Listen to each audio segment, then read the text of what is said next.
Hey everybody, welcome to Two Couch Talk, Hey, episode 4. Episode 4, we did it. Yep. All right, so we're just going to jump straight into it. On this episode, we brought in our special guest, Alex Busta. Hi, everybody. That's Alex. Yeah, silky smooth. Obviously, we have Gavinci Raw here because he's always going to be here. And then I am your host for today's show, Jared Mannche.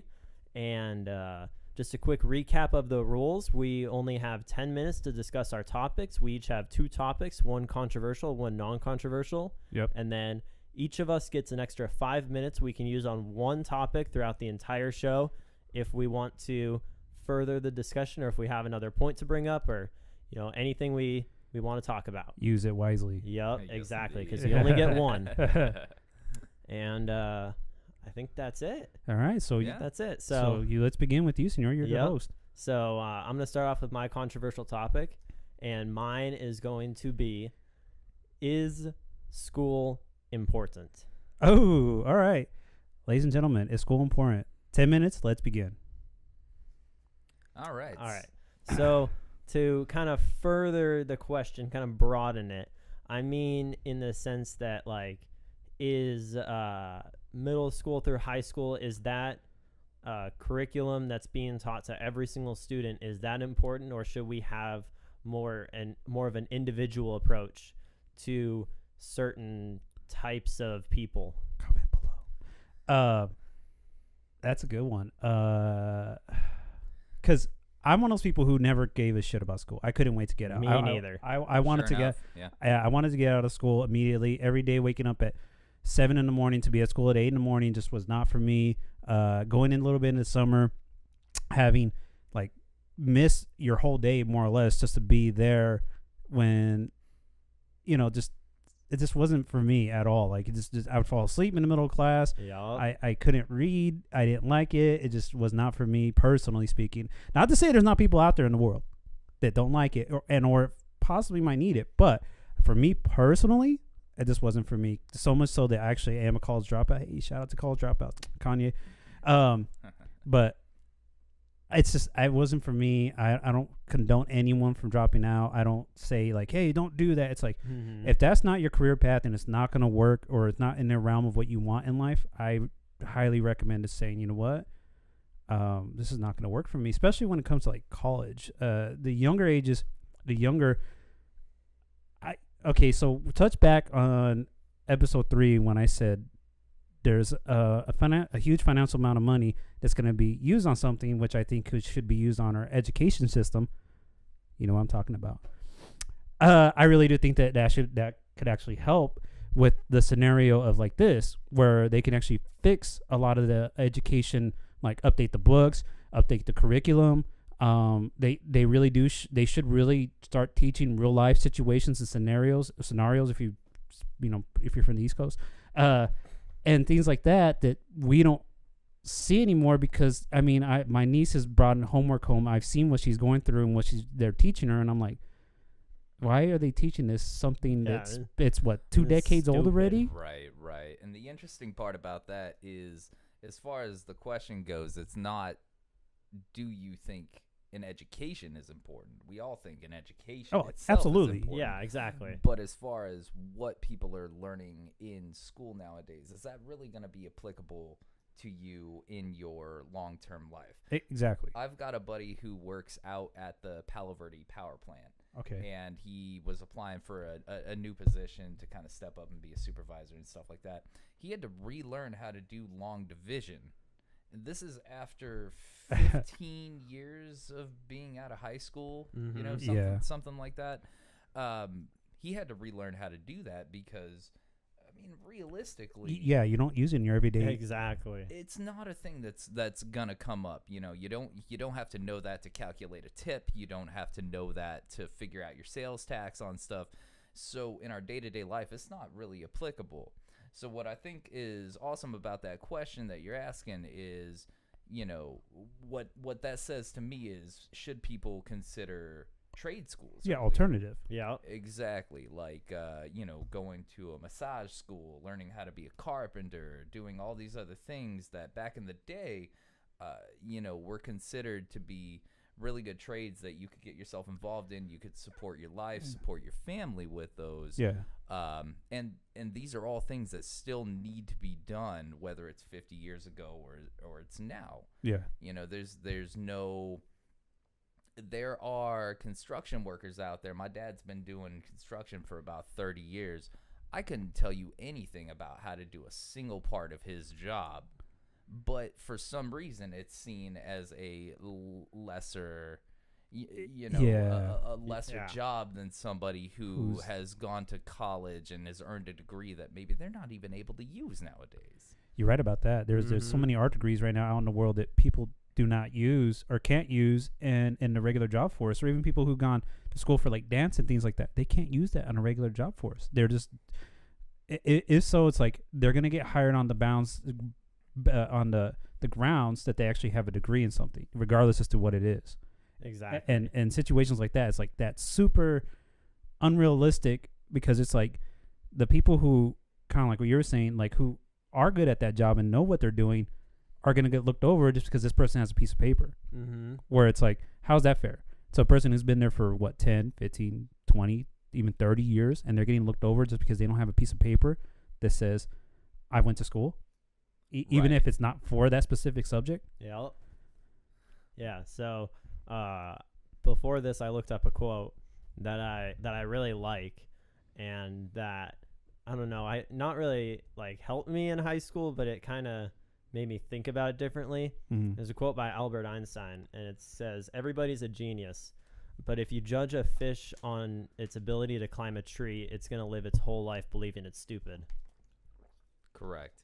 And I think that's a big part of that, is that people, especially when they're younger, and you have younger minds that have interest in, all kinds of different avenues of things to be educated in, they need to be encouraged to kind of take those steps into the things that really interest them, because everything, at least 98, 99% of the things in our world and the skills that are in our world are necessary for our world to continue to go on and thrive. Exactly, yeah. It doesn't mean that a construction worker is lesser than a doctor, is lesser than a lawyer. They just specialize in different things that we all need as members of society to continue to function. Exactly. So there's different levels, or I guess I would say different avenues of education you could go down.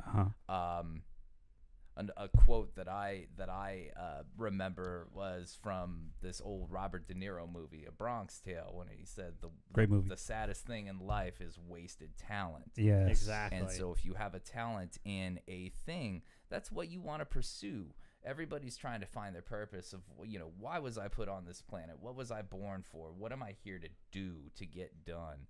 And I think if we're supported in that, in those things that we find intriguing at an earlier age, then people are going to figure out, when they're our age, or maybe even earlier, how beneficial it is to the rest of the world, to the rest of society, for you to be good at doing that painting, for you to be good at framing that house, for you to be good at any number of things. Exactly. So parents out there, a little what Alex is trying to say too is what I'm getting is, why not nurture your kids' talents at an early age and then help them build it up? Granted, give them an opportunity to choose what they want and don't want to do. Don't sit there and be like, you're doing this one specific thing, and then say, hey, why does my kid resent me at 15, 16 years old? Oh, it's because I was being a dick and forcing them to do whatever they didn't want to do for the rest of their life. Right. Nurture and nurse their what they want to do in life, and help them grow as a human being, as an individual. Parenting 101 from a person who's single. Exactly. If they, yeah, me too. If your kid wants to do like art, or they're really good at drawing or something, try and point them down a career path that would suit them. Don't like look at your kid and be like, oh man, he's really good at drawing, but I'm gonna throw him into the Air Force just because. Yeah, exactly. Right. And why not try to find out? I mean, granted, giving them if a kid seems lost, and then you give them little avenues of like, hey, would you like this, or would you like that? There's nothing wrong with that. But to sit there and be like, this is the one thing in life you're gonna have to do for the rest of your life until you croak, that is just so ugly of a concept of thought to me that it's just like I can't even. It's just like revolting. It just makes you feel, rancid to the gut. It's just like such an ugly thought. It's like that's what the whole beautiful thing in the world is, just the ability to know that you're not caged 100% and you can always be free if you push hard enough and work hard enough. You could do anything if you put your mind to it.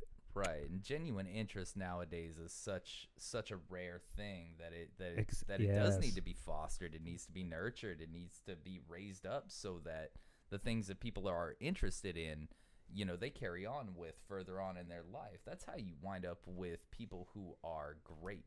What if Mozart was born and somebody told him, "Hey, man, you should learn how to paint"?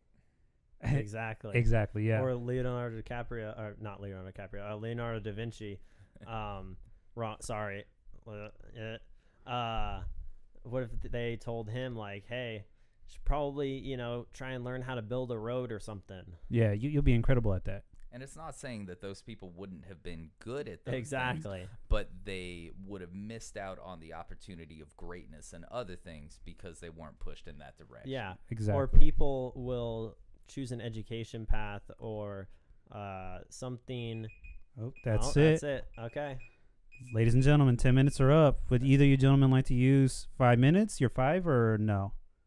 I'm going to leave it out. I'm good. All right. 10 minutes are a killer. All right. So we are done with that topic. All right. So my topic is done. That was my controversial topic. Is education important?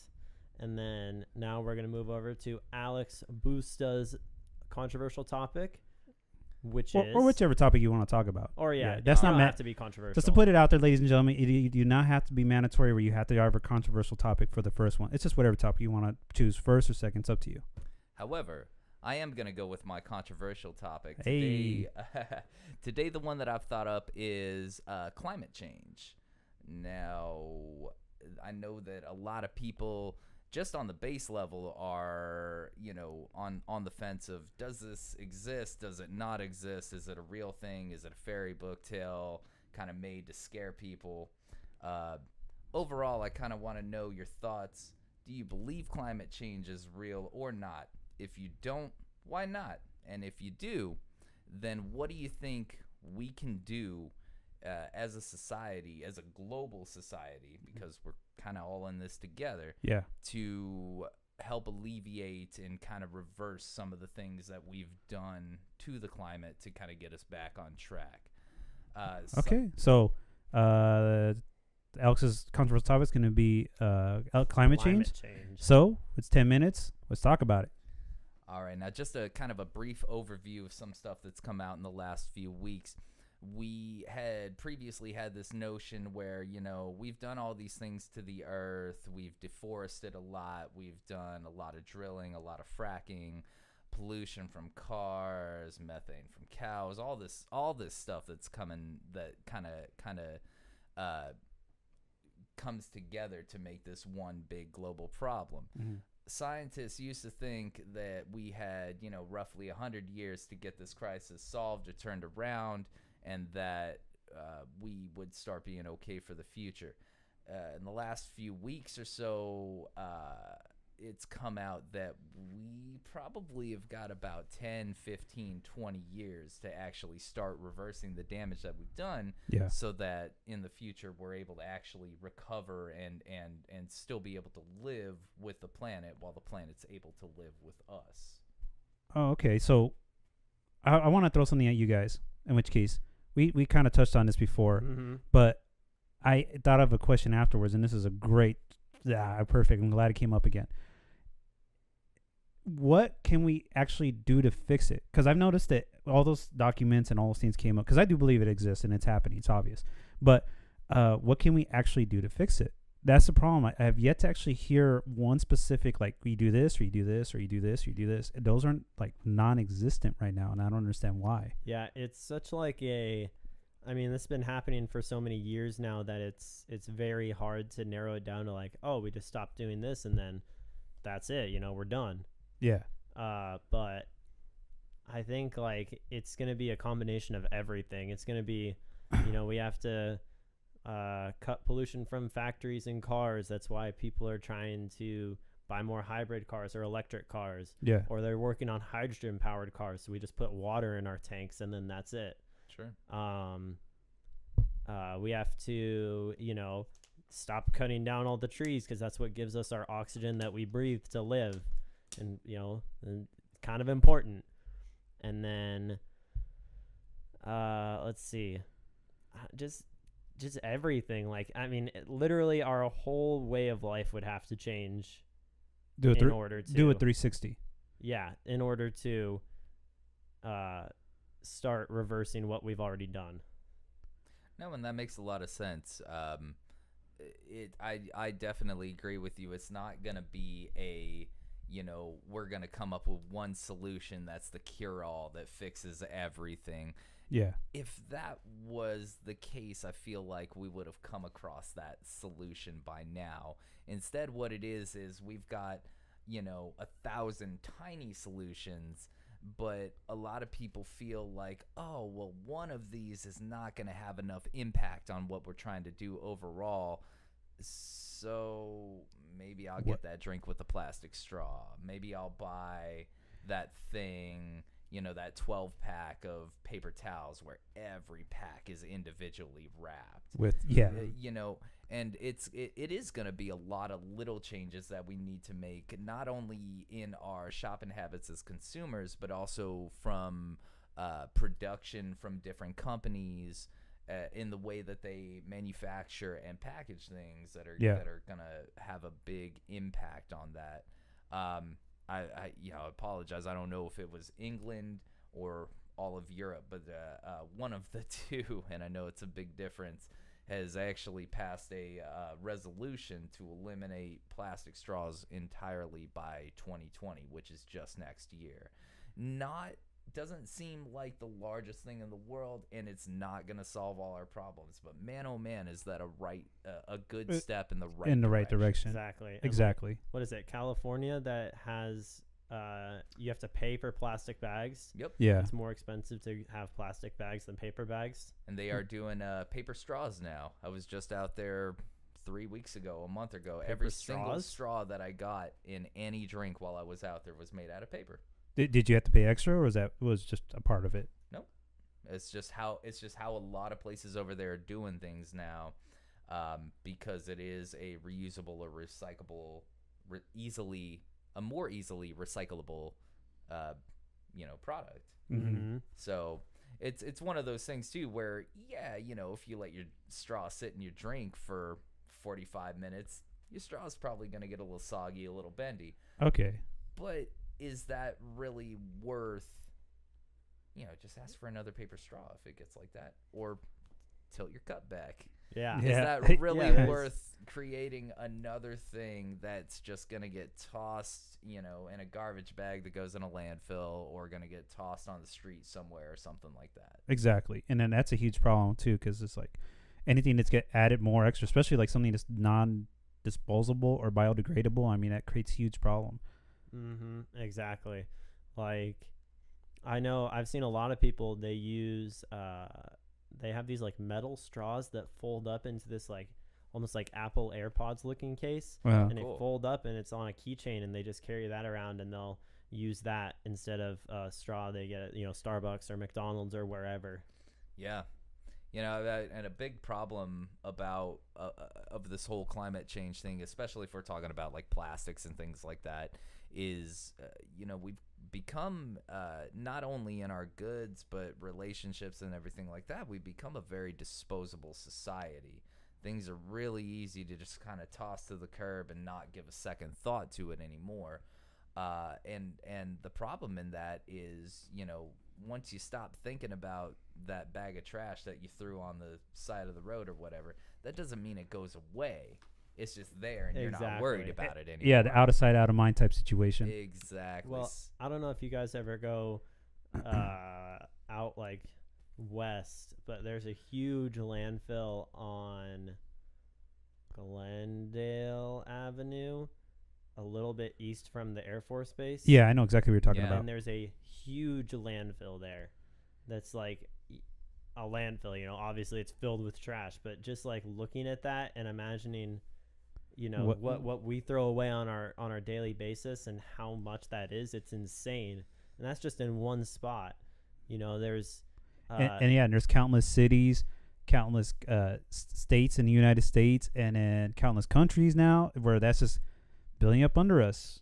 And it's like, what is it doing? Creating methane gas, or is it creating this? What's it doing actually to us or to Earth? And the Great Pacific Trash or garbage like a spot or something. It's like it's ginormous. It's like the size of like a state, and it's just like there's a giant pile of trash just floating around in the ocean, just chilling. We're just chilling there, just getting on turtles' shells and all over whales and things of that nature. Yeah. Right. And you look at, you know, companies like Exxon Valdez and BP, who both had, you know, monumentally disastrous spills in the ocean. And you look at places like that and say, you're the big guys. Why are you doing this to us? And, how can you be doing this to our environment? But it's the problematic part of it is it's really easy to look at a big company and point the finger and blame them. Yeah, they're doing their share of wrong too, and it's a lot. But we've got millions, I don't know, billions of Americans now, and every person doing that kind of stuff not the right way, just a little bit every single day. What makes us think that we're not, as a collective, as a society, on par with a company like BP or Exxon Valdez as far as destroying the environment? That's true. That's absolutely true, because everyone does have to take their responsibility for what they're doing to the world. I mean, granted, I am a hypocrite because it's like, I threw this away, so I must be okay. It's like, there's so much more that every individual on Earth can do to help further progress trying to save the Earth. Exactly. And I do realize we're doing this segment with plastic bottles next to us. That's just kind of how it worked out. But the problem is right now, this is the easiest way that I have to get a drink of water. Access to water, exactly. Yeah. Right. And we just, a big part of it is getting out of that mindset of getting the single-use thing and tossing it when we're done. But it is going to be a big change because it's a lifestyle change, and it's not just, at your home, it's at your business, it's in your personal life, it's everywhere. You can't just neglect it. You can't just appreciate it in one part of your life and neglect it in the rest, because you'll still be part of the problem. It's true. And in reality too, ladies and gentlemen, if you think about it, we do it now. 10, 20 years from now, the new generation, the kids and etc., won't see it being any different, because that's what they came into. That's all they know. So it'd be like, oh, this is just regular life. All right. 10 minutes is up. 10 minutes is up. Climate change. Does anybody want to use their 5 minutes on that? No, I'm good. I'm good. All right. All right. Good deal. So, Alex Busta's controversial topic, climate change. Thank you for sharing with that with us. Of course. Appreciate that. That was good. That was real good. So now we're moving on to Gavinci Raw, a.k.a. Eli, and he's going to be sharing one of his topics. Yeah, so today I'm actually going to use my controversial topic. How ironic when I said, dispelled what I said earlier. But anyways, my controversial topic is police brutality in America. Ooh. Is it getting worse, better, or is it the same? All right, 10 minutes begins now. Let's begin, you guys. Let's talk. All right. Police brutality in America. Yes. All right, so I think that it was, pretty bad even like a year ago, 2 years ago. It got pretty ugly. And I think it has gotten better. I think the police forces have kind of realized that, like, we kind of fucked up on this one. Mm-hmm. So they started adding body cams to everybody and cameras in their cars that face the interaction, like the traffic stop or whatever. Yeah. People on the street, if somebody's getting arrested, they just pull out their phone and start recording. Or so it's almost like there's more accountability now. Yeah, exactly. Especially with the people who are on camera, people who are seeing things more often. Obviously these things. Yeah. I hate to say it, but protecting us in a way. Exactly, and it's like, so well, then you throw it on social media, and you'll get hundreds of thousands of people viewing it, and then you'll have all of those people on your side. Like, say you were the victim of a police brutality case, and you have all those people on your side backing you up, all going after this police officer. Yeah, and it's kind of hard to defend yourself over that. Yeah, right. Now, my question to that question is, do you think that police brutality is more rampant nowadays in a modern world, or do you think that just because of the invent of these guys, social media, things like that, do you think that it's just easier to share these instances and for them to be picked up by people across the country? Remember, in the 50s, the way that you would get news is by a regional newspaper. Yep. Or a radio, if you were lucky enough to have a radio. Right. So if stuff happened 3 states over, you might not know about it, but let's take let's take like like the Rodney King incident. That was really bad. Obviously, very bad. Obviously, something that a lot of people know about because it was very highly publicized and it came to light to a lot of people. How many other people could have been brutalized by police in that same state, in that same city, and we would not know about it just because it didn't have the same media attention? It wasn't released to the same outlets. Yeah. Mm-hmm. And keep in mind that I'm not trying to say that I do believe that this is happening. There's a lot of good police officers in the world, and we owe them a lot of our respect, just the same as any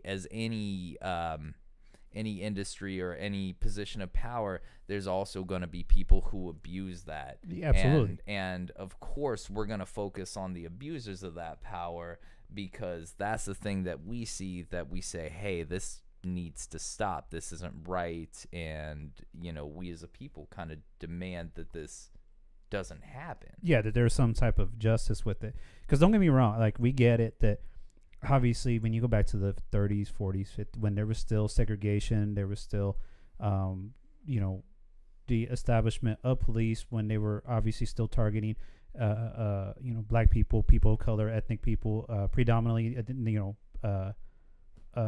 African Americans. I know that, obviously it's probably was a lot worse then than it is now, but, same at the same token, it's like now there's a little more accountability because everything's being visually taken into account, because the cell phones and cameras are everywhere. I mean, hell, like that. People who shoot other people, it's like a week later, there was a camera somewhere for the, they just grabbed a feed off of like an ATM or something. Exactly. Right. And totally voila. Change the story. Exactly. So I don't think it's gotten better. I mean, I know it's better than then, but now when today's modern society, I don't think it's gotten better. I just think it's kind of leveled out, because now there's more accountability. Whereas before, like Alex was saying, honestly, you probably could have got away with it. People were probably committing murders. I mean, hell, there was I believe it was in Iowa or Wisconsin. Comment below. Let me know where it's at. But there was a police officer who was actually a serial killer, and he was murdering people. Like, Really? And I want to say it was in the 80s or 90s, and there was no proof.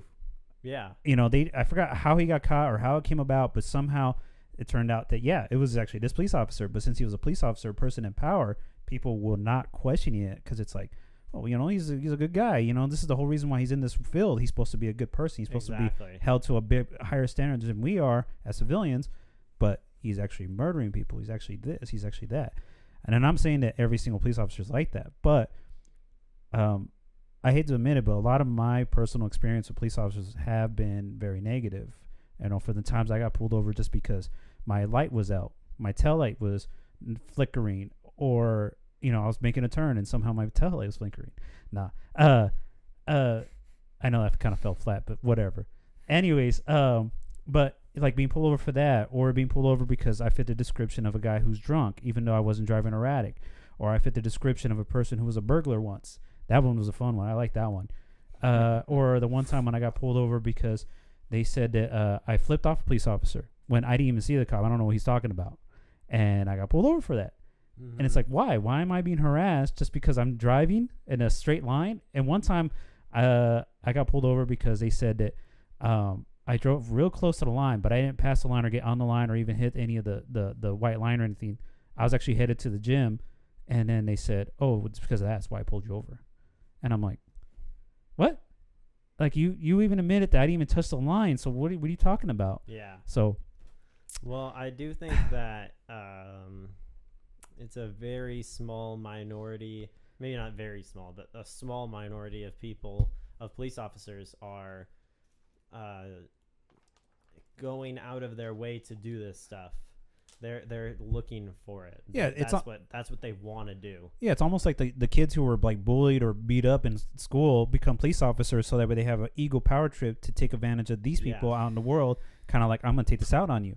I'm not saying that is 100% true, but it seems like there has been situations like that where they get ego trips, which I understand. You know, everyone's gonna get some type of ego trip when they have that type of power. No, Sure. but I just mean like you know, people are, I think I said this in a previous episode, but people are born with 11 fingers, but we don't teach kids in schools that people have 11 fingers. Now, it doesn't discredit the people with 11 fingers, but it's just considered it's weird and it's unusual. It's just I don't know. You can't use the minority, the argument for the minority, and use that as a blanket to cover that whole topic. Right. Overgeneralization is a Exactly. big problem that we got nowadays. I think people look at every single police officer now as somebody that is bad, or that's going to arrest them for no reason, or they're going to try and plant something in their car, when it's most likely not going to happen. I would say it's probably pretty rare that was going to happen. Yeah. But it's very, I don't know. It kind of hurts my heart when I see people like bullying police officers just because they're a police officer. Right. No, I saw something on Facebook that I guess I would call an acquaintance of mine posted the other day. It was a picture of an African-American guy sitting in a car and a white police officer walking up to the car with his hand on his gun. Mm-hmm. And there was this, you know, the person posted like, oh, but police aren't racially motivated. And there was this huge outlash comments underneath of people saying like, yeah, you know, I'm sure he just saw a black dude in a car and he was like, what's this guy got going on? And it's like, listen, people, you have no context for this picture. You don't know why this gentleman was pulled over. You don't know if the car that he was driving is stolen, if it matched the description of a crime nearby, if he was driving erratically. We don't have any context of that. But the problem is that people see things like that, throw it up online, throw their own opinion on it, and try and pass it off as fact. The fact that guy was trying to pass off was a white police officer saw a black person in a nice car and saw something wrong with that situation and felt like they needed to put their hand on the gun to approach. 5 minutes. All right. Alex Busta's using his 5. Yep, he's using his 5 minutes. We get an extra 5 minutes to talk about police brutality. So let's begin. 5 minutes now. The problematic part with that scenario is that police officers in general, and I'm talking white, black, Mexican, Asian, Arabic, any race of police officer that we have in our country, that is just a regular mode of operation. You don't know what you're going into when you pull over any car, no matter the color of the person that's in it, no matter the color that you are. You are kind of, as a police officer, you're any situation that you get in could turn out fine. It could be the last situation you ever walk into. So I'm sorry, but if I'm in that guy's shoes, I'm probably going to put my hand on my gun too, till I feel comfortable, till I know what's going on. Because again, I, as somebody who's just seeing a picture on the internet, I have no idea why this guy got pulled over. It could be for a totally valid reason. And if that's the case, then what makes it such a bad thing that this officer's walking up to this car to try and defend themselves? So I don't think that that's a sign of intimidation. They're not flashing the gun right in front of your face or anything like that. And they need to be prepared, just the same as us as citizens need to be prepared to, you know, respond properly, to be respectful, to state our case in a nice, non-alerting manner, so that we can just be in and out. It's the same reason. It's the same reason that when you go into a grocery store, you flip up all your barcodes. You just want to get in and out. Just do the nice thing. Be respectful. Here's my stuff. You're not asking for anything unreasonable, and I see you're just trying to protect yourself. Thank you so much. Have a nice day. Okay. So on the flip side of that, Alex, what happens if a police officer does approach, would say like you, and he tells you, hey, I need you to get out of your car and you need to lay on the floor. And you're like, for what? What did I do? And he's like, oh, you're being aggressive. And he actually physically grabs you and pulls you out of your car and slams you. He didn't ask for your license. He didn't ask for your driver's license. And you got that already. You're getting ready. And then he does that to you. Then how is that supposed to, how are you supposed to approach something like that? Are you supposed to be like, hey, what am I, what the hell? I'm being, pertained to something that I didn't do. I didn't do nothing. Like, why is this happening to me? Right. And to be honest with you, there is no rock solid answer for that, because that is, at least in my own opinion, a lot less likely to happen. I've been pulled over several times in my life. Every single time that I've been pulled over, I've been super respectful. There was, however, one time when I was working for a car dealership, our car wash was busted, so we had to drive about 2 miles up the road to use the car wash of another dealership. I'm in a customer's car. It's the nicest Kia they make at the time. Yeah, nice Kia. Go figure. I am on the phone with my ex-girlfriend at the time, and I am doing 90 in a 45 less than half a mile away from a police station. I get pulled over. I get pulled out of that car. I get pushed up on the hood, and I get handcuffs thrown at me. Thrown on me tightly. Once I realized the situation, I didn't know it was half a mile away from a police station. I didn't realize I was going that fast. I was on my phone when I should not have been. Once I realized all this stuff, I'm like, wow, okay. Yeah, if I was this guy, I would have thrown handcuffs on myself too. Who knows if that car is stolen? You're driving fast enough for it to be at that point. Exactly. Okay, I under feel the... like, hey, wait, let me get in here. I feel like let's say, so your question was thrown at me. I would say that my best bet would be to just stay silent and just what you did or what you didn't do, and I just take it to court. I wouldn't try and fight it. I wouldn't try and argue with the cop. I'd just be like, okay. That's the adult appropriate answer. I'm an ignorant dummy sometimes, especially when I get heated and mad.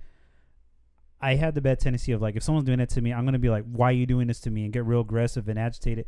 And you're absolutely right. I agree 100% what you're saying. That's what's going to lead to a situation that's going to be a lot worse than just riding in the back of a cop car to the police station to get booked for something you didn't do. Exactly. And then if you just go to court and get it all situated, they'll take it off. Well, how do you guys feel about petty crimes? Being charged for petty crimes? What do you mean? Well, that's it, ladies and gentlemen. You want to use your 5 minutes? No. I'm going to save my 5 minutes. All right. I'm going to chill on my 5 minutes as well. Sorry, Alex. All right. Hey, we're good. We're good. All right. So that was Gavinci Raw's controversial topic, police brutality in America. Yep. It's a pretty good one. We even got 5 minutes out of Alex for it. Yep. And so now we're going to move on to my second topic. And my second topic was one we've discussed before, but not on camera. Okay. Because it didn't record. But it is and I guess it's kind of controversial, but it's not too bad. Does your clothing and your appearance make a difference in getting a job or how you are viewed by other people as an individual? Okay. Yeah. All right, ladies and gentlemen. Appearance, does it matter or not matter? Let's begin. 10 minutes. All right. Well, everybody says don't judge a book by its cover. Yes. Right? I See how firmly believe that. Do you see how easy those words were to come out of my mouth? Yeah.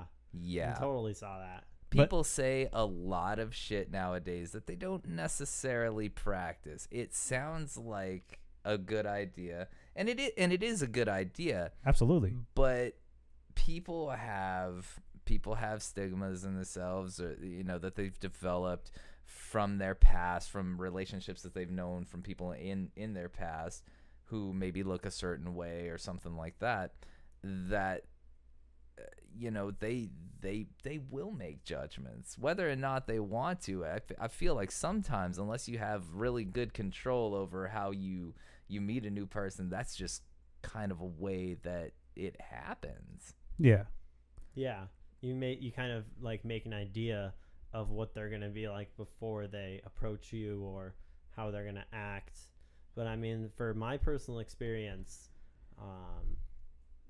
I hang out with a lot of like people with like piercings or tattoos, and I've met a ton of people with like face tattoos. There's one guy, his whole entire face was tattooed, and those are some of like the nicest people I ever met. Yeah. Yeah. And they're like true. the most genuine, respectful people you will ever meet in your entire life. And I met clean shaved, slick back, suit on, Heard no is complete tattoos, total. no piercings, and who are the biggest assholes ever that I've ever seen, that are for no reason, that they think they own the world. So do you think that possibly because of their appearance, they know what it's like to be treated like that, so they intentionally try not to be like that? Or do you think that that's just honestly just a genuinely good person? I think it has a little bit of both, actually, because I mean, if you look at me, I kind of fit that stereotype to an extent. I mean, I have like a facial piercing, I have my nose pierced, I have long hair, I have a full sleeve. So I know how some people will react to me because I have had bad reactions in the past. So I guess I try and be a better person because of it, because I know how some people will view me. So I try and prove them wrong right off the bat. So you feel like when you meet a new person, your back might already kind of be up against the wall because you feel like you have this to defend or explain. Exactly, but at the same time, I don't care what they think about me. Which is good. That's what you want. Yeah, like I could honestly care less whether you like my long hair or you like my piercings, or I get called a girl at least once a day by kids or by adults or by anybody because they see me from the back and they're like, "Oh, that's a girl," and they'll be like, "Excuse me, ma'am," and I turn around and then they're like, "Oh man, I'm sorry," and turn around, sir. Yeah. Yeah. And I wear like skinny jeans. That's like what I like to wear because they're comfortable. And people are like, well, that's kind of weird. Why don't you just wear like normal jeans? And I'm like, I don't want to wear normal jeans. Yeah. But it's just, I don't know. It's like, I don't really care what you think about me, but at the same time, I want you to like me. I want you to like me as a person. I don't care what you think of what I look like. Sure. So it's more like respectability. You want them to respect you as a individual, as a person. Yeah. Not so much as like, this is my character. No, it's not my character. This is how I look. Yeah. Whether I look weird or not to you doesn't matter to me as long as you think I'm a good human being. Yeah. Which, I mean, why not? Absolutely. And I obviously have never been. I have met a number of blind people in my life, and I've always been kind of interested in, what is the reaction of a visually impaired person who meets somebody new for the same time? Because that's an entire sense that you don't have to go off of. Not only will it not color your judgment of the person in the suit being a better person. Yeah. But it's not going to color your judgment of the person with, you know, the loaded up face tattoos and piercings as being a lesser person. You're literally just taking them at their word for what they say and who they are at that point. Which would be an interesting, you know, it's kind of envious of that ability at that point, because sometimes I wish that I couldn't see a person before I met them, because that is a ridiculous bias to make your judgment off Absolutely. But whether it's ridiculous or not, it doesn't mean that it doesn't enter into our minds even unconsciously while we're forming those judgments or making those decisions about people.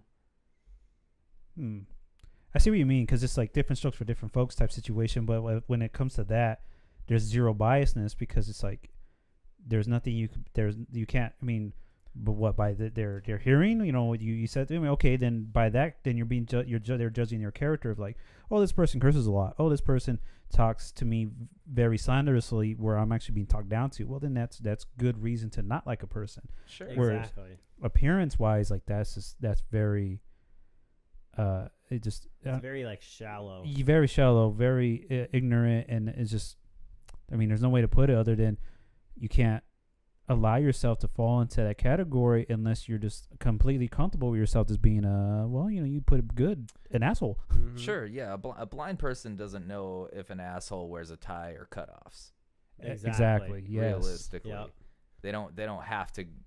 That's one sense that they're able to avoid overly judging somebody on. And I remember a video that I saw maybe a year ago or something, a couple months ago, was a video of, it was a big screen, and they had multiple people stand behind it, and it showed like their x-rays, like their skeletons, and there'd be different people that would walk out from behind, and it would be, you know, a white, you know, girl with like a black guy or something, but behind that frame, the skeletons, you know, you can't tell what they are. They're just two people. Yeah. Or there was like two kids, or there was a girl with like Down syndrome and her sister, but they're just, you know, skeletons behind the screen that you don't know what they have or what they are, if they have any problems or anything. They're just people. What do you know, ladies and gentlemen?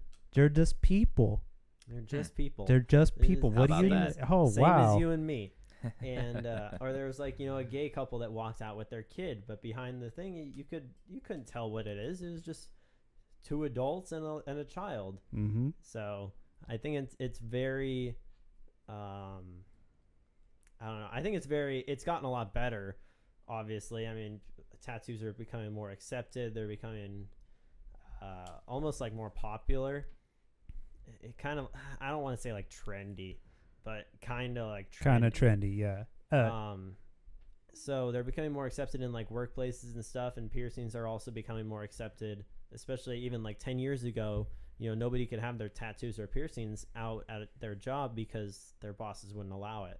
Do you think that a lot of those people who were against it are now retiring or not with the companies no more? So now it's a little bit more open, where it's like, oh, hey, you know what?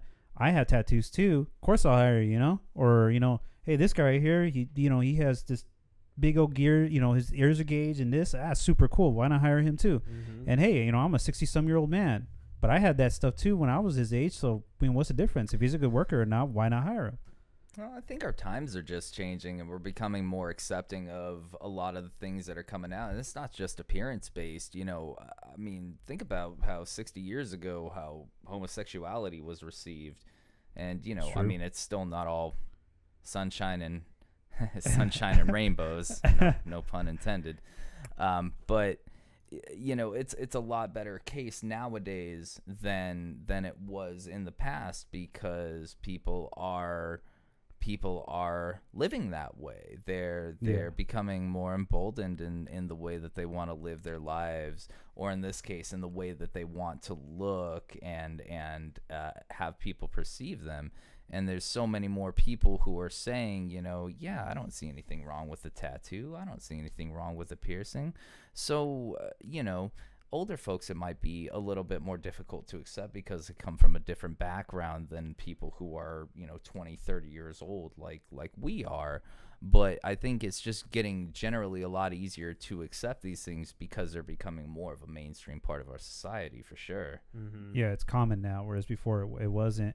And back then, like if you did have a tattoos because you were in the military or you were gang affiliated, and that was pretty much like it. Right. And then now it's just like, ladies and gentlemen, that's it. 10 minutes is up. All right. Would you like to use your 10 minutes 5. Gavinci Raw or 5 minutes Gavinci Raw? No, I'm good. All right. I'll be okay. Yeah, I'm good. And then Would you like to use your 5? I'm not using my 5. So that's my second topic. Last topic was, do appearances make a difference? All right. And so now we are to Alex. What would you like to talk about, Alex? All right. So my second topic, my non-controversial topic today, I think would be pretty good for the group we got here. Of course, most of you may or may not know, I am a huge fan of music, been a musician for years. So one thing I want to know from you guys, top albums of all time. That is a good one. All time. And albums that you would designate as perfect, as in you don't skip a song, every piece of it is linked together perfectly. Wow. So I'm gonna throw a couple out there just to kind of give my background here. If you want to start. Yeah. Okay. So, here. Ladies and gentlemen, we're starting 10 minutes on music background / top albums of all time. Let's begin. All right. So a couple that I'm a huge fan of, being born in '86. I like a lot of music. Yeah, I like a lot of music that's kind of before my time, but I like a lot of stuff that came out while I was alive as well. So some of the albums that I would consider to be perfect, Green Day, Dookie, one of the best of all time, is a very unapologetic punk album, straightforward, not a single song on there that you need to skip past. I'm also a huge fan of Offspring's Americana. I probably listened to that at least 1,000 times while I was in high school. And then you have albums like, iconic, timeless, like Pink Floyd's Dark Side of the Moon or Asia by Steely Dan. Just awesome amalgamations of a lot of hard work, really good producers, incredible studio and live musicians, just coming together to create something that ended up being, all the pieces in the puzzle. So those are a couple of my favorite ones. I'm kind of curious what you guys have as well. Would you want to jump for it, or? I'll go for it. I'm still thinking. All right. So all obviously, Gavinci Raw is because I'm actually a hip hop artist myself. So I'm a little bit more favorable of the hip hop realm, but don't get me wrong, I do like a lot of other music.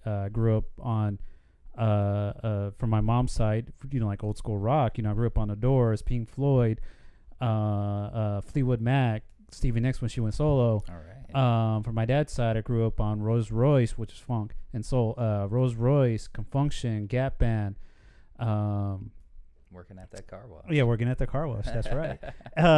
So that's where I get a lot of my background from, and why I like music, and that's why it was like kind of why I fell in love with hip hop so easy, because it was a lot of soul and it was a lot of funk and it was a lot of transitions of that. So like one of my top albums I love of all time is the Slim Shady LP from Eminem. Oh, awesome. Like I love that album. I listened to it from beginning to end without skipping anything. I enjoy everything. I enjoy the skits. Always cracks me up, even though it's my 1,000th time, millionth time listening to it. Love that album. Another old school album I do really like is Biggie's first album, Notorious B.I.G. Ready to Die. Love that album. Listen to it from beginning to end. Love the skits in it, everything like that. And it get off of like hip hop. I do like Doors album. I'm having to draw on a blank. It's all 4 of them on the front cover. It's black. I can't remember the title, but that's the one that has Riders in the Rain and one, and I forget the other song too. But that is a really good album. Really enjoy that album. Another people that I ended up transitioning to was like a lot of jazz and soul music. So it's like Nina Simone, John Coltrane, a lot of those old school artists that people don't even know exist anymore because it's just like those times don't exist no more, so people don't listen to it. So like I always tell them like, well, check out Nina Simone. Don't let me be misunderstood. And they're like, well, what's that? I'm like, that's actually the original song before the Animals took it and remade it into the song you guys know as it, which is popular. And then speaking of the Animals, I do like A House on the Hill. That's like one of my favorite songs of all time, which a lot of people are like, well, what's that song? It's like, go look it up. You'll like it. If you don't like it, I'll be very disappointed because that's a very good, very, very good song. It's just, there's just so much good music out there in the world that so many people refuse to look at because it's aged. It's like, oh, this is old people's music. It's like there is an incredible amount of music. Go listen to Tool. Go listen to Sober. God, seriously. Go listen to Nirvana.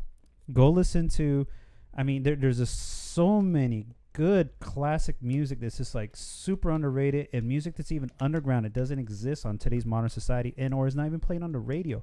Go find that music. Go check it out. Don't be afraid to go experiment. You'll be amazed in what you find in music. Like there's so much good music out there. It's just not popular.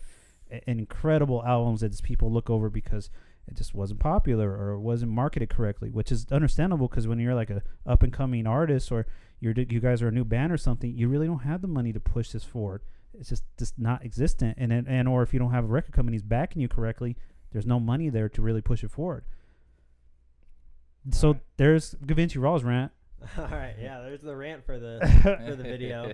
So I apologize for being on my phone. I had to look up some album names because I know the songs off them, but I couldn't remember the names of the albums. Right. So I have a very diverse liking of music. I mean, I could listen to just about anything and enjoy it. I just have to be in that mood. Sure. So like on my drive here, I was listening to Absolutely. Old school rap. I was listening to Tupac and Biggie and Wu-Tang Clan and Eminem and like this I really like All Eyes on Me from Tupac. That's a really good album. Classic. Definitely. Like pretty much I don't know. I like Recovery off of Eminem. I like the Marshall Mathers LP. That's a very good album. One. Also solid. Yeah, very much so solid. Let's see. But then I also like some rock, some metal, some stuff like that. So I was looking up and I like 1X by 3 Days Grace or Hybrid Theory by Linkin Park. There you go. Okay. That's a good one. The Black Parade by My Chemical Romance. Okay. Let's see. What else? Jay-Z, Reasonable Doubt. Yeah. News to the World by Queen. That actually is really good. Yeah. That's a really good That album. is a good album. I forgot about that album. Yeah. Let's see what else. Metallica, AC/DC, like I don't know. Just I could never. I don't think I could ever pick like a solid like. This is the best album of all time. I think I have different days where I'm like, oh, this is my favorite album right now, but the next day I'm like, oh, this album is pretty good too. Yeah, It Sure. just depends. Right, and that's so much of how we receive music depends on the mood that we're in when we're listening to it. Your rage music is different than your workout music is different than your chill out and read a book music. So Exactly. everybody's got different stuff. How about an album that you really like that maybe you don't necessarily want to admit to everybody, or like for a guilty pleasure? Yeah, for me, I hate to say it, but it's been on my heavy rotation for like the last year on my Spotify. Maroon 5's Songs About Jane is an awesome album. I wish it wasn't because I don't like Adam Levine.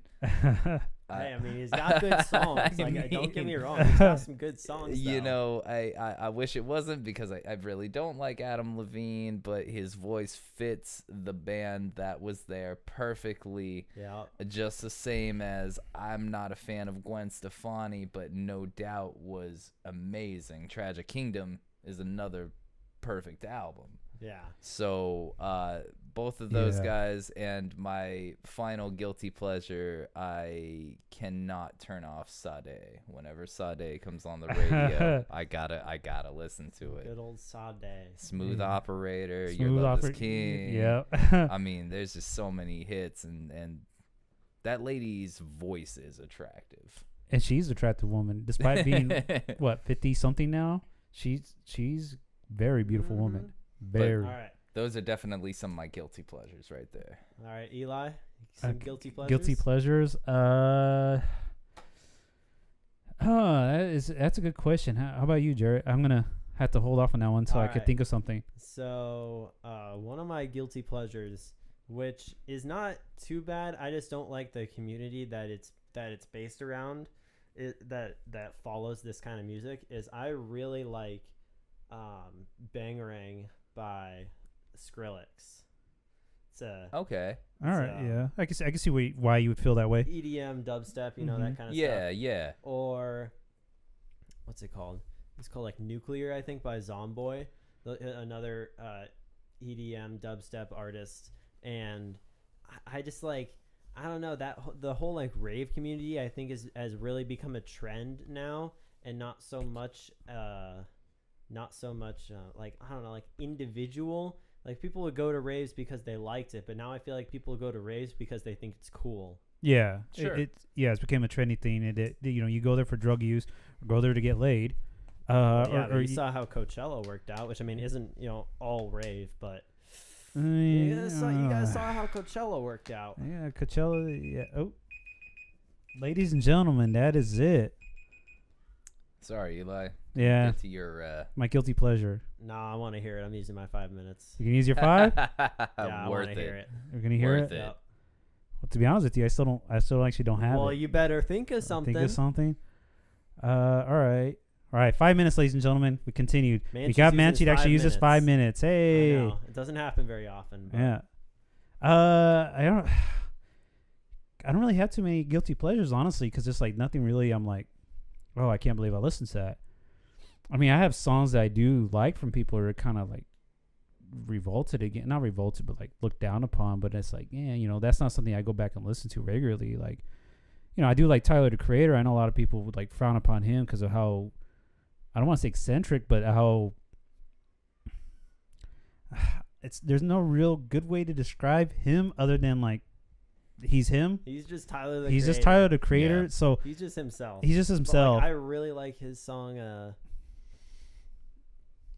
It goes like, I'm a fucking walking paradox. Yeah, No, I'm Yonkers. not three. Yes, Yonkers. Yeah. That's such a good song. Or like IFHU or Y, excuse me. I like that song. It's just, so that's what I mean. But even like he still has his own little category for who he is. So that's why it's like, I know some people would be like, I don't get why you would feel that that's kind of a guilty pleasure. But then you have on the other spectrum of people who would look at it and be like, you listen to him? Yeah. Like, wow, you're such a mature guy. Like, why would you listen to such a person like him? Believe me, it's hard to describe it because it's like, unless you physically seen him in his interviews or seen some of his music or heard of some of or his music. like watch Odd Future. Yeah, Odd Future. Like, you'd be like, oh, wow, that's a very unique individual. He is. I mean, so I like that. I mean, because I'm one of those type of people, like, if I like a song, I'm just going to be like, I like that song. Whatever. You like, got no like opera or anything, no maybe country not. going. Yeah, maybe not necessarily guilty pleasure, but something that people wouldn't expect you to say, hey, I really like this song. One is that I love classical music. I like to listen to Bach. I listen to Mozart. I listen to Beethoven. I listen to a lot of that old music, like especially when it's just like something just to clear my mind. I'll just put something like that on, just something that's really left wing compared to what I normally listen to. Because even like right now, I'm listening to Sunbeam Sunshine Machine. That I like that band. It's really unique and different. Or Mac DeMarco. If anyone knows who Mac DeMarco is, shout out to you. Just like that type of stuff's like a little bit more indie type rock sound that a lot of people don't listen to. And without a doubt, I do listen to like West Side Gun, Conway the Machine, Derringer. Shout out to Derringer. Like that, which is a Griselda Clique, which is just a hip hop, but that's like super underground, grimy, shoot you up and kill you type music. just, I'm like one of those people who's just like a huge variety. It's very rare that it's just like one specific, like, you can put me really in that type of lane. I wish I had one like that people would be like, oh my God, really? You can't, that's why I'm like Tyler the Creator's probably the closest I get to, honestly. That's, I like Ghost. A lot of people don't know who Ghost is. Oh, that's interesting. Yeah, like see, I wouldn't have figured that. Nah. Yeah, I like Ghost. I like the song Cersei. I think that's somehow popped up on my YouTube. Listened to it, and I'm like, I like this song. This is a really good song. And then I went through and started listening to some of her music, and I'm like, this is a good. I love the gimmick. I love the gimmick of the church. I love the whole gimmick of like the. I mean, it's not. I mean, yes, but no anti-Semitic type situation they do, but it's just like the grounds of how they do it. Like, it's just, to me, it's just brilliant marketing and ingenious ideas. A concept of like, this is a great idea for a band, and like that's such a good idea for music. Like, oh my God, I would love to employ something like that in my own music. Not anti-Semitic or nothing like that, but just the whole branding of how you do it is so unique and so undone that I'm like, oh, that is brilliant. I love that. That's such good, intelligent steps. It's really thematic. It's like when Coheed and Cambria came out, and I found out that the whole band was based on a comic book that the members of the band wrote. Yeah. And I'm like, wow, okay, that's super impressive. Oh, another band that makes me like that I thought of because of that is Gorillaz. The Gorillaz. Gorillaz is good. Gorillaz is super good. They, nobody's ever seen their faces. Nobody knows what they look like. I've seen their faces. No, you haven't. Yeah, they have live performances on YouTube. Well, there it is. There it is, yeah. You're lying. No. There's no way. Go to YouTube right now, ladies and gentlemen. Comment below if you've seen these people. Yeah, I've seen them. Like, you can see them too. They just look like, honestly, they look like a British or Irish band or something. All right, well, we'll see. It is a bit of a letdown. They're not actually gorillas. Yeah, they're not well, yeah, or they're actually animated like. Yeah, they're not 2D and that's it, ladies and gentlemen. 5 minutes is up. All right. So that's it. That's unless you're gonna use your 5 minutes. No, that's it. All right. Okay. So that's music, top albums, Alex Busta's second topic. Yeah. We're gonna move on to Gavinci Raw's second topic. My final topic. All right. So what I'm going to talk about for my final topic is, should people want to quit their job to do something they want to do in life? More importantly, should they up and do it and go 100% in, or try to juggle a job and do what they want in life? 10 minutes. Let's begin. All right. So obviously this pertains to our situation a little bit. Yeah. Sorry, we will not say where we work at. We will not disparage the company we work for. Just know we do work right now. Yeah, we do have jobs. Yay. So yeah. Hooray. Obviously from the question, we don't really like our jobs, and we would rather not work there, and we'd rather do this or do something, or you do music. I could like stream games. He could do music, or be a voice actor or whatever, or do whatever he wants to do. But it's just it's hard to try and like, unless you have a foundation that you can build off of, Yes. that you can support yourself with, you can't really quit your job, especially when you're living on your own, or you're doing your own thing. Like if you're a kid or something and you're still in high school and you're living with your parents, like, I mean, that's feasible because you have someone taking care of you. Yeah, because you have a lot of your problems, or a lot of your like obstacles that you have to overcome when you're living on your own. You have all of those taken care of already, so you might as well go 100% in on what you want. But it's like when you're living on your own, you're kind of just stuck here, where it's like, unless I can make enough money to support myself with the thing that I want to do, I can't really quit my job until I get to that certain point. So, like, what if people have told me what you can do is get 2 jobs, work your ass off for like 6 months, build up a revenue, X amount of dollars. And then for the next following months, 6 months or to a year, you quit those jobs, and then you literally use whatever financial you have built up to survive on, whether, and we're talking like you don't go out, you don't go wasting extra amount of money you don't have. You literally live to the bare minimum, literally, and then you go 100% in whichever thing you want in life, and just really make it happen. And with that, it's like, don't get me wrong, I want, like, that's one of those like I would love to do, like, that just sounds so incredible. And but then it's like, oh well, what about rent, what about this, what about that? So it's like hard to really get around that parameter around your mind of like, can I really succeed in this, like, if I push hard enough? Because there's some people who just said sometimes you just gotta jump in the deep end. Yeah, you gotta quit thinking about it and just do it. It's full sending. There's no half sending around here. You got full send. No half stepping around here, motherfucker. How do you feel about it, Alex? Well, and the problem, the thing that I see between that is it's a clash of two of our pretty basic human natures. One of which being, of course, stability. It's hard for people to live without knowing where's your next meal coming from. How are you going to pay this bill? How are you going to pay that bill? So you got stability on one side, super important to adult-minded people. Uh-huh. Then you, on the other side of the coin, you have fulfillment. Yeah. Which is the more existential, what am I doing here? Why was I put on this earth? Exactly. Just kind of going back to the career question earlier. What am I here to do? Doing these things makes me happy, so I can go that route if I'd like to feel emotionally and mentally fulfilled. But then again, what kind of backlash are you going to deal with as far as stress or everything from not being able to pay your bills and things like that? Mm-hmm. So, I mean, there is no right answer. There really is not, because it depends on the type of person that you are, the type of person that you are, the type that I am. Yeah. Mm-hmm. And the fact of the matter is there's just going to be people out there who have things around them that are important or most important, like their family, their homes, or things like that.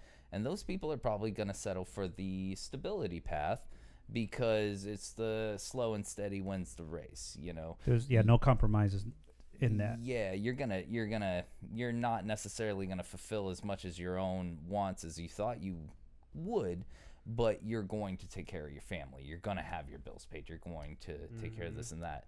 And other people who maybe don't have as many, I don't want to call them ties to reality, but as many maybe responsibilities, they're going to have a lot easier time taking flight into the thing that makes them happier, because they're not as worried necessarily about, do I need to pay this bill? Do I need to do this? Do I need to do that? They're more about the kind of spiritual fulfillment that they get out of doing what they love. The here and now. Right. Yeah. That was pretty good, Alex. Well, yeah, that was a good Alex rant. Hey, So I mean, it's. I think it was an Abraham Lincoln quote: "Judge them not all as equal," and that's definitely the case. Mm-hmm. People are different from one another, which is why there hasn't been an ironclad answer to any one of the questions that's come up in this whole episode. Yeah, exactly. Because everybody's going to have different perspective. And of course, guys, this is why we do this show, is to get people with different perspectives, to just kind of throw them out there in an arena where you're not going to be harassed about your ideals or anything like that. We just want to know, okay, I have this brain. This is the way my brain thinks. How does your brain think? How is your brain gonna come up with answers to these questions? And all of you guys as well. We want to know how you think about the things just that we bring up. We're not trying to take anyone's side of an argument or another. I think from what I've seen as far as the first 3 episodes of Two Couch Talk is just about getting people to talk, just about bringing perspectives to light and seeing what kind of people we are. Yeah, so comment below. Yeah, let us know what you think. Continue the conversation. Subscribe. Yeah, continue all these conversations. Get everything going. So with that being said, too, like, how do you guys feel? Do you guys feel that you should jump in the deep end and go all into whatever you want to do in life? Or do you think you should try to juggle both? Or do you think you should just put your dreams on the back burner until you get more financially stable and then do it? My biggest problem with it that I found is that if I try to put my dreams on the back burner, I don't want to feel like I would forget it. But then in a way, I would be like, I kind of got myself in a complacent place here where I'm stable now. And if I mess this up or stop this, it's going to ruin my stability. How am I going to be able to make it? But then that's just like that doubt you have in the back of your mind. It's very hard to get rid of when it's just like, I want to make this dream happen, but it seems so insanely high up on the mountain. How can I do this with the idea that I still have this car bill? Oh, I have my house due. How am I going to eat? All these things running through the back of your mind with the potential of like, what if, and then I'm one of those people who don't have self-doubt because I really do believe that you can make any fate as long as you put enough work and hard ethic into it. You can make anything happen, and there's always room for improvement without a doubt. I mean, hell, look at our show. Yeah. We've definitely improved over the first few episodes. That's for sure. But, with that being in mind, then there should be no reason for like a person like me to have any doubt of like, oh, I can make it. Because I don't have doubt in my mind I can make it. It's just more like, how soon can I do it? Because in reality, in my head, I'm like, I want it now, right now, right now. And I know that's not really realistic because even like people who've made it in time and that I've met over the years have told me like, the weird part about life is that despite you wanting it right this second, you're not going to be given it until it's ready for you to be given to. That's what they told me, exactly like that. Mm-hmm. That success is not going to come knocking out you're not going to be able to find success. Success is going to come to your door eventually if you do the right things correctly to the right point. You could be the most incredible singer, the most incredible actor, the most incredible whatever field you want in life, but randomly success won't pick you at that moment. You might do it for 10 years, 20 years, 30 years, and then boom, it hits. You might do it today, and then tomorrow, boom, it hits. You never know. That's just like the weird thing about the world and how we live in it. Yeah. It's just weird that you can be this person today and then successful tomorrow. I mean, look at all the celebrities in the world. They weren't celebrities X amount of years ago, and now look at them. They're the biggest thing in the world, blah, blah.